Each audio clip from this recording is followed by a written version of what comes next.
Guys, അപ്പോൾ ഞങ്ങളുടെ അമ്മ രാവിലെ കപ്പ ബിരിയാണി ഉണ്ടാക്കാനുള്ള പുറപ്പാടിലാണ്. കപ്പയൊക്കെ ഇവിടെ ചെത്തി വൃത്തിയാക്കി വെച്ചിട്ടുണ്ട്. ബീഫും വൃത്തിയാക്കി റെഡിയാക്കി വെച്ചേക്കുന്നു. അപ്പോൾ അമ്മ ഇതെങ്ങനെയാണ് പാചകം ചെയ്യുന്നത് നമുക്ക് കാണാം കേട്ടോ. അപ്പം അമ്മ ഇവിടെ ചീനിയൊക്കെ വെന്താന്ന് നോക്കുന്നു.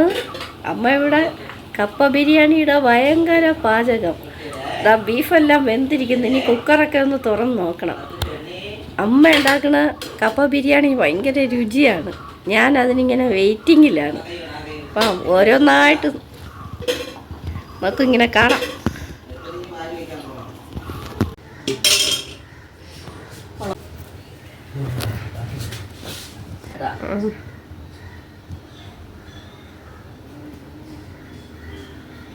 എത്ര സ്പൂണാണ് ഇതിന് ചേർക്കണ?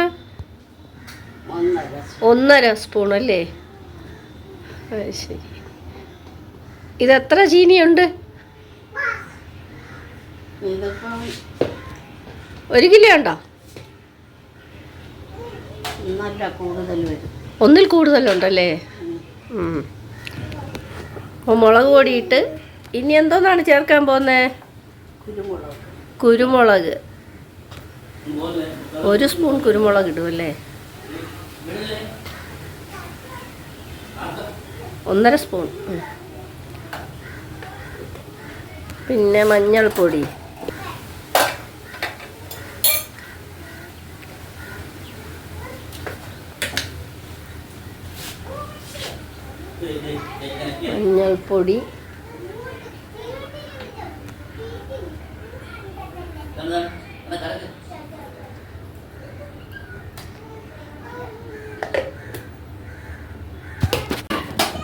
അപ്പോൾ അമ്മ മുളക് പൊടി, കുരുമുളക് പൊടി, പിന്നെ മഞ്ഞൾപ്പൊടി എല്ലാം ചേർത്ത് ഇനി ഉപ്പും കൂടെ ചേർത്ത് ചെറുതീയിൽ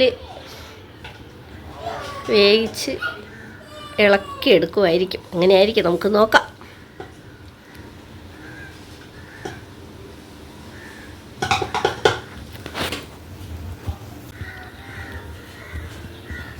അപ്പോൾ ഇത് അരപ്പെല്ലാം കൂടെ ചേർത്തതിന് ശേഷം അമ്മ ഇഞ്ചി വെളുത്തുള്ളി പേസ്റ്റ് ഇടുകയുള്ളൂ. അപ്പോൾ ഇഞ്ചി വെളുത്തുള്ളി പേസ്റ്റും കൂടെ ചേർത്തിട്ടുണ്ട്. അപ്പോൾ ഏറ്റവും ലാസ്റ്റിൽ അമ്മ കുറച്ച് കറിവേപ്പിലയും കൂടെ ഇട്ട് കൊടുത്തിട്ടുണ്ട്. ഇനി ഇതെല്ലാം കൂടെ ചെറിയ തീയിൽ വെന്ത് വരുമ്പം മിക്സ് ചെയ്തെടുക്കും. അത്രയേ ഉള്ളൂ.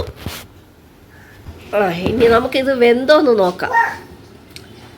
കുഞ്ഞാവ ഇവിടെ കിടന്ന് സൗണ്ട് ഉണ്ടാക്കുന്നുണ്ട്. വെന്തോ നോക്കാമ്മ.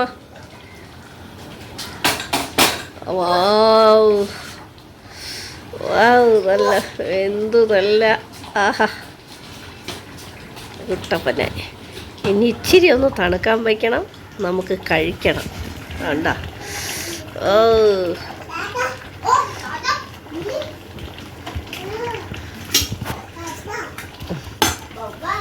അപ്പോൾ നമ്മുടെ കപ്പ ബിരിയാണി ഇവിടെ റെഡി ആയിട്ടുണ്ട്. മരുമകന് കഴിക്കാൻ കൊടുക്കാം. നല്ല ചൂടാണ്. മരുമകൻ കഴിച്ചിട്ട് ടേസ്റ്റി ആയിട്ടുള്ള കപ്പ ബിരിയാണിയാണെന്ന് പറഞ്ഞു. അപ്പം ഞങ്ങളെല്ലാവരും നാവിൽ വെള്ളം ഊറിക്കൊണ്ട് ഇത് കഴിക്കാൻ വെയിറ്റിങ്ങിലാണ്. അമ്മ പിന്നെ പൊതുവേ കപ്പ ബിരിയാണി ടേസ്റ്റി ആയിട്ട് ഉണ്ടാക്കും. അപ്പോൾ നല്ലതായിരുന്നു. അപ്പോൾ ഇത്രയൊക്കെയുള്ള വീഡിയോ. അടുത്തൊരു വീഡിയോ കാണുന്നത് വരെ ടാറ്റാ, ബൈ ബൈ, ഓക്കേ.